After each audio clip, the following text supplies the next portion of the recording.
Ready, go! Seperti ketika waktu sekolah, kita tidak akan naik kelas kalau tidak ada ujian.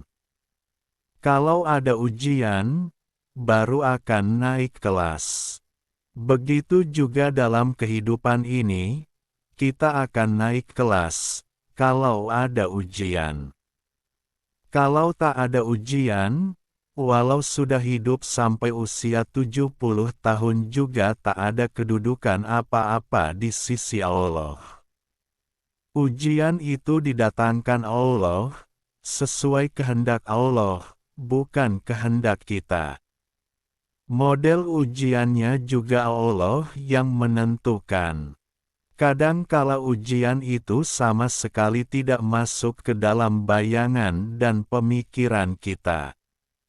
Ya tidak beda ketika kita sekolah, soal-soal ujian yang keluar diujikan malah kadang sama sekali tidak sesuai dengan yang semalam sebelumnya kita pelajari.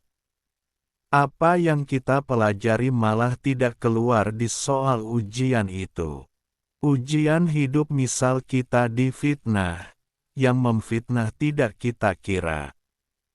Kadang dari orang yang ternama, lebih ternama dari kita. Itulah cara Allah agar kita seakan terbebani oleh ujian, dan kalau kita bisa sabar dan ridho maka selesailah fitnah ujian itu. Ridho dan sabarnya bagaimana? Ya dengan berdiam diri dan sabar tidak membalas, melegakan hati. Wah sakit, ya sakit. Tanah hati itu tidak beda dengan tanah di mana saja. Coba tanah itu kalau mau diluaskan, katakanlah umpama mau dijadikan waduk, yang bisa menampung banyak air. Maka tanah diboldoser, diekskavator, dikeruk, digempur jika ada batu. Bukit saja diruntuhkan, agar jadi waduk yang luas. Agar tanah hati itu luas dan bisa menampung semua air kesabaran, air keridoan, di mana ikan-ikan merasa nyaman berenang di waduk hati itu, hati jadi luas legowo. Sehingga banyak makhluk akan banyak mendapatkan manfaat. Jika kita naik sepeda, jika ada permasalahannya pasti karena ban kempes, rantai lepas, pedal lepas, atau apa saja seputar sepeda. Gak mungkin naik sepeda punya masalah kopling lepas, atau AC mati. Juga jika kita naik mobil gak mungkin bermasalah genteng bocor, kena tinju, sebab genteng bocor itu permasalahan rumah, dan kena tinju itu permasalahan orang main tinju di ring. Maksud saya setiap orang itu tidak lepas dari apa saja yang paling dekat dengannya, makanya saya contohkan itu. Maksud saya agar paham arah pembicaraan saya. Soalnya kadang saat menjelaskan ke orang, kadang sulitnya minta ampun untuk paham. Semoga pancingan saya ke arah mana, mudah dipahami. Juga ruang lingkup permasalahan yang menimpa itu tak lepas dengan kapasitas kita, mampu menerima masalah. Makanya saya contohkan sepeda. Yang naik sepeda tidak akan diuji dengan ujiannya orang yang naik mobil. Nah maksud saya, kita juga akan didatangi permasalahan. Jika kita ini cuma punya anak, ya ujiannya hanya anak. Kalau punya anak istri, ya ujiannya bertambah anak istri. Gak mungkin kita itu cuma jadi kepala rumah tangga, lalu ujiannya soal negara, memikirkan pembangunan jalan tol, mengejar begal jalanan sebagai polisi. Ujian permasalahan yang menimpamu itu sudah kapasitasmu, jadi itu kadang ringan untuk orang lain. Misal orang yang dalam pertempuran, kok diuji hanya istri ngambek. Diajak hubungan badan gak mau. Ya enteng. Lah lagi di medan perang, tembak-tembakan, gak mikir mau istri ngambek atau apa menghindari kena peluru. Gak kena saja sudah untung. Tapi, ujian yang sepele banget, itu bagi orang tertentu sangat berat, sampai mau bikin bunuh diri. Cuma gara-gara terlanjur minum obat kuat. Minta jatah istri, istrinya gak mau. Itu bisa perang dunia ketiga, piring pada dibanting pecah, ribut, pintu saja digigit bisa sempal, karena cuma gak diberi sama istri, gara-gara sudah terlanjur minum obat kuat. Jadi ujian permasalahan kita, itu memang sudah kapasitas kita. Kuat dan runtuhnya kesadaran dan kesabaran kita, itu menunjukkan bukan karena beratnya ujian permasalahan. Tapi karena keteguhan iman kita lemah dan getas, mudah patah. Lalu apa sebabnya keteguhan kita mudah patah dan hancur?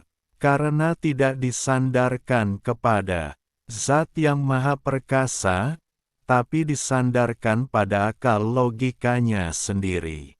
Makanya ketika menemui jalan buntu, terjadilah putus harapan, karena terbatasnya akalnya. Makanya Allah itu memerintahkan kita bersandar padanya, karena Allah itu pencipta kita, paling tahu dengan kita, daripada kita sendiri. Allah tahu kita itu lemah dan tiada daya, makanya Allah memerintahkan kita bertawakal, bersandar padanya, agar kita mendapatkan kekuatan dari kekuatan Allah yang Maha Kuat tak ada habisnya. Jika ujianmu hanya dari keluarga, anak istri, itu tandanya kamu bukan siapa-siapa. Karena masalahmu masih dalam ruang lingkup keluargamu. Jika kau punya daya kekuatan yang lebih besar, desa misal, maka masalah ujianmu dari orang sekitar rumahmu. Dan jika kamu presiden maka masalahmu adalah satu negara. Kok cuma ujian dari anak atau istri? Kamu sudah mengeluh. Itu tandanya kamu tidak akan jadi siapa-siapa. Mati juga akan segera dilupakan, pergimu juga tidak ada yang kehilangan, karena kamu bukan siapa-siapa. Jember-jemberi meripat kalau dilihat. Ditaruh di depan, nyandung nyerimpet. Ditaruh di samping nanggor, ditaruh di belakang malah ganduli sarung wae. Artinya hanya jadi beban orang lain saja. Wong orang bejaji belas. Tanda Allah itu menghendaki seseorang itu agar dekat dengannya, maka akan ditanamkan di hati orang tersebut berkeinginan dekat dengan Allah, dan keinginan itu amat kuat, tak bisa ditahan, dan ada kerinduan seperti rindu pada kekasih, dalam menjalankan amaliyah. Sebaliknya jika Allah menghendaki seseorang itu celaka, maka akan dijauhkan dari keinginan berbuat baik, bahkan sekalipun Nabi Muhammad SAW sendiri menceramahinya, maka akan dimentahkan. Makanya hidayah itu mahal, sebab akan menjadi awal seseorang itu celaka atau untung, bejo. Dan sebodoh-bodohnya orang jika di hatinya timbul niat berbuat baik, kemudian menunda-nunda, karena disibukkan mencari hari yang lebih baik, atau karena alasan yang menjadikan perbuatan baik itu tertunda, dan akhirnya tak pernah dilakukan sama sekali. Jika seseorang diperingatkan dengan cara halus, yaitu puasa, zikir, uslah, duduk istiqomah, tak mau, maka seseorang akan diperingatkan dengan cara kasar, seperti makan tak bisa, bisa karena sakit, atau tak punya uang, atau dalam penjara, atau lari dari desanya, digulung banjir, diguncang gempa.